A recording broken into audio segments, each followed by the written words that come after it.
ये कहानी है 1830 के दशक की, जब भारत पर ब्रिटिश शासन था। उस समय के गवर्नर जनरल थे लॉर्ड विलियम बेंटिक। बेंटिक एक कुशाग्र प्रशासक थे, लेकिन साथ ही वे साम्राज्य के लिए अधिक से अधिक धन जुटाने के लिए भी उत्सुक थे। एक दिन उनके दिमाग में एक विचार आया। उन्होंने सोचा कि क्यों न ताजमहल को ही बेच दिया जाए। ताजमहल, जो कि विश्व के 7 अजूबों में से एक है, निश्चित रूप से एक अच्छी कीमत ला सकता था। बेंटिक ने तुरंत अपनी योजना पर काम करना शुरू कर दिया। उन्होंने ताजमहल की नीलामी के लिए कलकत्ता के अखबारों में विज्ञापन छपवाए। उन्होंने ताजमहल की कुछ तस्वीरें भी छपवाईं ताकि संभावित खरीदारों को इसकी सुंदरता का अंदाजा हो सके। विज्ञापन छपते ही पूरे देश में हलचल मच गई। लोगों को विश्वास नहीं हो रहा था कि अंग्रेज ताजमहल को बेचने की हिम्मत कर सकते हैं। ताजमहल, जो कि भारत की शान था, अब एक व्यापारिक वस्तु बनने जा रहा था। कई लोगों ने ताजमहल को खरीदने में दिलचस्पी दिखाई।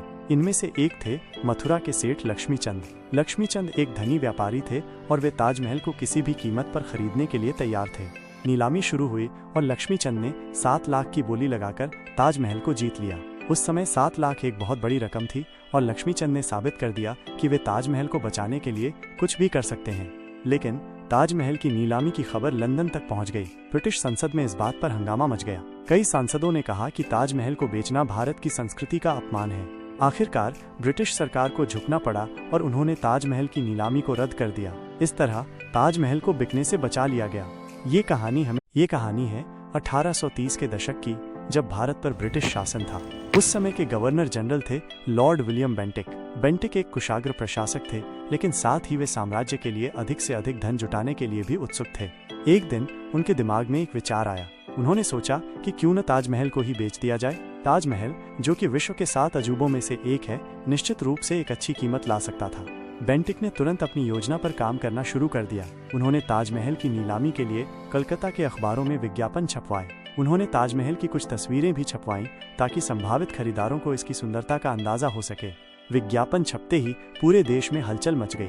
लोगों को विश्वास नहीं हो रहा था कि अंग्रेज ताजमहल को बेचने की हिम्मत कर सकते हैं। ताजमहल, जो कि भारत की शान था, अब एक व्यापारिक वस्तु बनने जा रहा था। कई लोगों ने ताजमहल को खरीदने में दिलचस्पी दिखाई।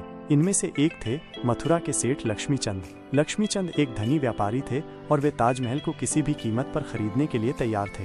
नीलामी शुरू हुई और लक्ष्मीचंद ने 7 लाख की बोली लगाकर ताजमहल को जीत लिया।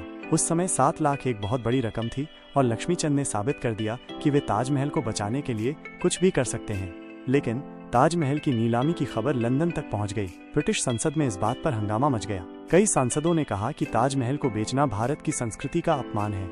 आखिरकार ब्रिटिश सरकार को झुकना पड़ा और उन्होंने ताजमहल की नीलामी को रद्द कर दिया। इस तरह ताजमहल को बिकने से बचा लिया गया।